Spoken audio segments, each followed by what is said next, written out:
आज का जो व्याख्यान है उसका विषय है रीतिकालीन कवि मतीराम की काव्य कला या काव्य सौंदर्य। रीतिकालीन साहित्य जो है वह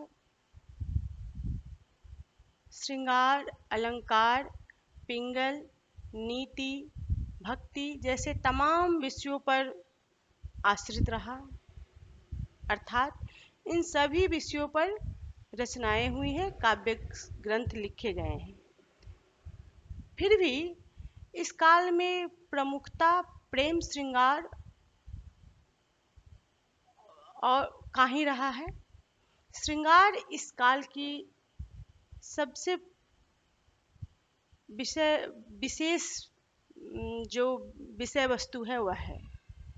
रीति काल में जितने भी लक्षण ग्रंथ लिखे गए हैं उस सब की विशेषता है श्रृंगारिकता। मतीराम ने अपने काव्य में श्रृंगार रस को पूरी तरह उतार दिया है और वह भी बहुत ही संयमित और मर्यादित तरीके से। उनके काव्य की यह सबसे बड़ी विशेषता है।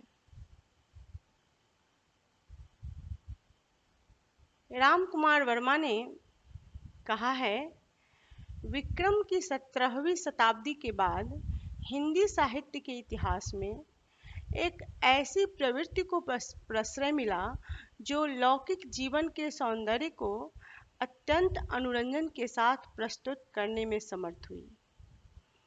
अभी तक जीवन की शारीरिक अनुभूतियों से कवियों ने आंखें बंद कर ली थीं। उन्होंने संसार और शरीर को नश्वर मानते हुए ईश्वर की उपासना को ही जीवन का चरम लक्ष्य समझा था। मानवीय जीवन में जैसे आध्यात्मिकता का कवच पहनकर इंद्रियों को उभरने से रोक दिया था, कलाकाल ने उस कवच को उतारकर शरीर को शारीरिकता प्रदान की और नेत्रों को संसार के सौंदर्य का वरदान दिया। यह रीतिकाल के संदर्भ में रामकुमार वर्मा का कथन था। मतीराम की वाणी माधुर्य रस से सरोबार है, मतलब माधुर्य रस उनकी काव्य का प्रमुख लक्षण है, विशिष्टता है। उनकी दृष्टि में केवल श्रृंगार नहीं है बल्कि वे प्रेम के भी अनन्य कवि हैं। वे सौंदर्य की जो खूबियां हैं, बारीकियां हैं, उसको समझते ही नहीं हैं बल्कि उसमें रमन करते हैं और सौंदर्य का परिष्कार भी करते हैं। वे उसमें नई आभा, नई ऊर्जा का संचार करते हैं।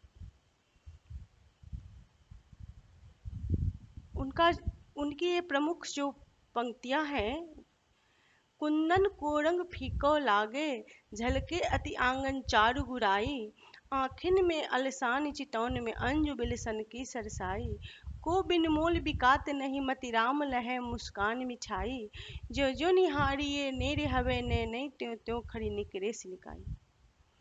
इस पद में सरसता, चेहरे की मंजुलता एवं मुस्कान की मिठास का अद्भुत वर्णन किया गया है। नायक एक एक अंग को जो जो समीप से देखता है त्यों त्यों सौंदर्य का उत्कर्ष दिखाई देता है। स्पष्ट है कि रूप की जो रम्यता है उसकी नवता में समाहित है। जिस तरह प्रकृति पुरातनता को सहन नहीं कर सकती, उसी तरह कमोबेश मतीराम भी नवीनता के ही पक्षधर दिखाई पड़ते हैं। उनकी सौंदर्य चेतना हमेशा गतिशील रहती है। उनके काव्य कला का यह उत्कृष्ट उदाहरण है, कानन जो लगे मुस्कान प्रेम पागे लोने, लाज भरे लागे लोल लचन अनंगते, भार धरी भुजन डुलवाती चलती मंद औरे, ओप उलहत उरज उतंगते, मतीराम जीवन पवन की झकोर आप, बढ़के सरस सरस तरल तरंगते, पानिप अमल की झलक झलकन लागी, काई सी गई है लड़िकाई कढ़ी अंगते। यहाँ काम भाव की उपस्थिति से नायिका की आंगिक चेष्टाओं में मनोरमता का चित्रण किया गया है। मानव सदैव सौंदर्य के प्रति आकर्षित होता है। यह मानव का स्वाभाविक गुण है कि जहाँ सौंदर्य हो उसकी दृष्टि वहाँ खिंचती है। सौंदर्य के कारण ही मनुष्य के भीतर राग उत्पन्न होता है। रागात्मकता जो है वह प्रगाढ़ होती है, तीव्र होती है। मतीराम सौंदर्य के आनंदायी रूप के सृष्टा कवि हैं। उनका प्रथमतः और अंतिम उद्देश्य आनंद ही है।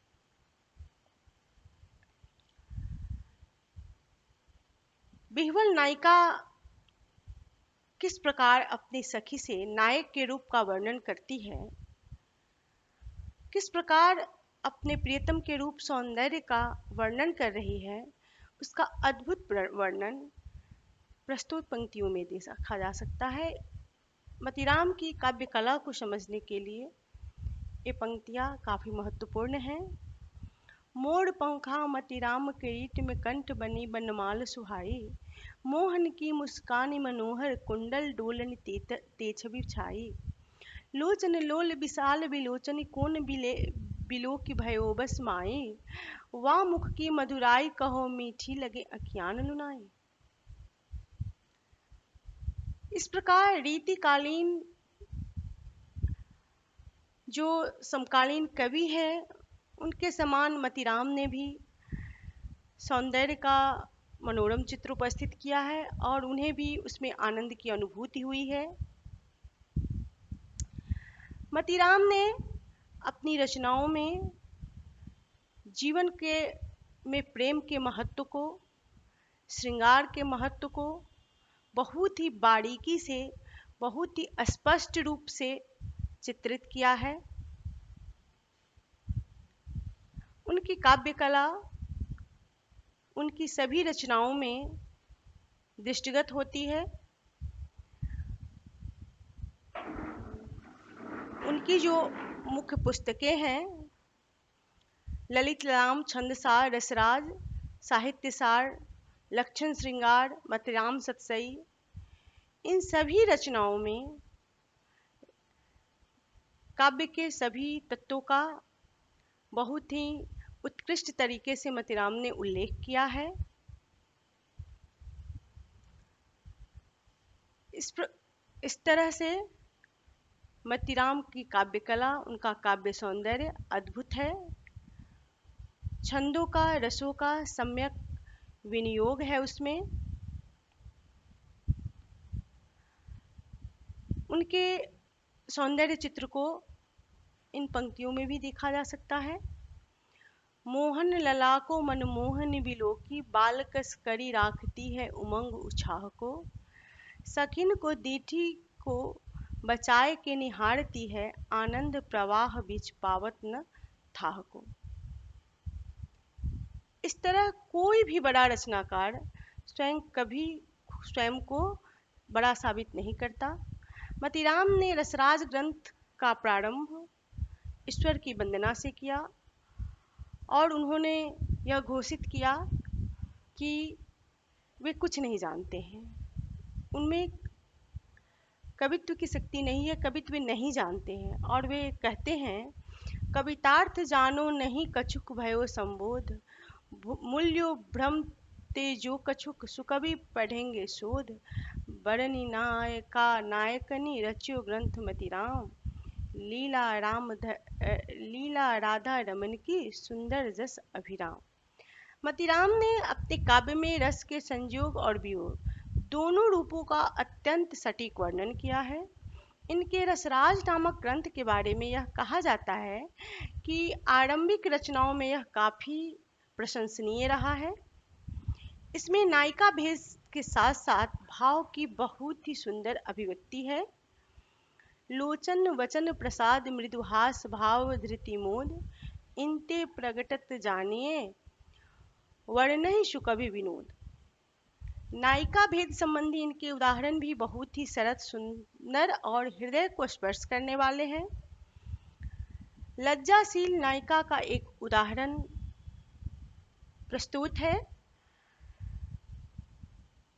अभिनम यौवन ज्योति शो जगमग हॉट विलास, दिए के तनु पानी बढ़े पिए के नए नए प्यास। यौवन के आने पर उसके रूप की मादकता में विस्तार होता है, साथ ही साथ नायक को देखने की इच्छा बढ़ती जाती है। मतीराम के काव्य चित्रों से जिस रूप का निर्माण होता है, उनके अवगाहन से अद्भुत अनुभूत होती है।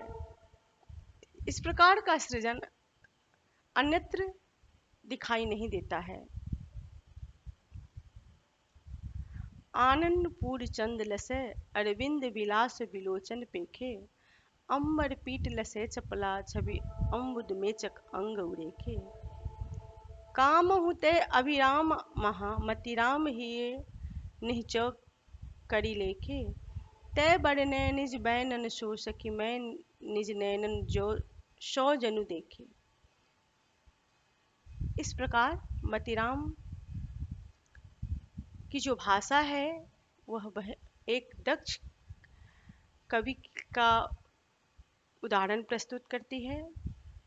वे भाषा के प्रति बड़े ही सजग हैं। मतीराम की रचना की विशेषता पर विचार करते हुए आचार्य शुक्ल ने उनकी भाषा की दक्षता पर अपना कथन प्रस्तुत किया है। शुक्ल जी कहते हैं, उनकी सहजता अत्यंत स्वाभाविक है, न तो उनमें भावों की कृत्रिमता है न भाषा की। भाषा शब्दाडंबर से सर्वथा मुक्त है, केवल अनुप्रास के चमत्कार के लिए असक्त शब्दों की भर्ती नहीं है। इस प्रकार शुक्ल जी यह बताना चाहते हैं, यह इशारा करते हैं कि जो कवि मात्र अलंकार वर्णन के लिए शब्द चयन करते हैं, उस प्रकार की स्थिति कवि मतीराम के यहाँ नहीं है। उनके यहाँ शब्दों में सहजता सर्वत्र दिखाई पड़ती है।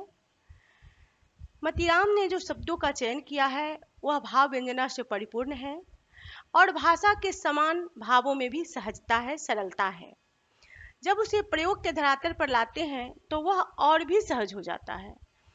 मतीराम की रचनाशीलता को देखकर सभी आलोचकों ने यह स्वीकार किया है कि समय की प्रथा के अनुसार मतीराम चलने के लिए विवश न हुए होते तो उनकी रचना में मौलिकता के दर्शन नहीं होते। मतलब मतीराम ने अपने काव्य में समय का साक्षात्कार किया है, समय के अनुरूप ही अपनी भाषा, अपने छंद, अपने काव्य के सभी तत्वों का उपयोग किया है, उसमें उसका विनियोजन किया है। जानति सौति अनीति है, जानति सखी सुनीति, गुरुजन जानत लाज है, प्रीतम जानत प्रीति। अगर इस दोहे को देखा जाए तो इसमें कई अर्थ है और अलंकार है, साथ ही इसमें नायिका भेद भी है, मुख्य भाव भी है। तो इस तरह मतीराम ने जिस छंद में जो भाव उठाया है, उस छंद का प्रत्येक शब्द भी उसी भाव की पुष्टि करते हैं। इस तरह यह स्पष्ट है कि मतीराम सजग कवि हैं। श्रृंगार और संयोग के साथ साथ वियोग का वर्णन भी उन्होंने बहुत ही सुंदर और रुचिकर तरीके से किया है। जहाँ पर नायक और नायिका आनंद का अनुभव करते हैं वह संयोग श्रृंगार माना जाता है और इस प्रकार के उदाहरण रसराज नामक ग्रंथ में सर्वत्र विद्यमान है। उसका संपूर्ण वर्णन संभव नहीं है। मतीराम के काव्य के नायिका भेद के उदाहरण रसरंजक होने के साथ साथ हृदय स्पर्शी भी है।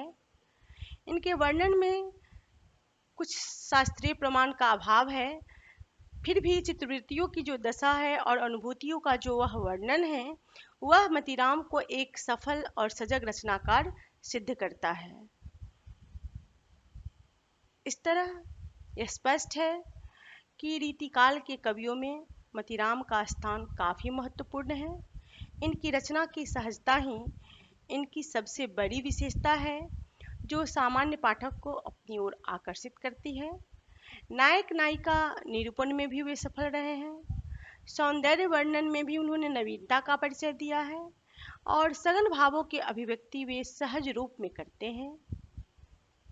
इस तरह मतीराम विशिष्ट हैं और उनका काव्य भी अद्वितीय है। तो आज का व्याख्यान यहाँ समाप्त होता है।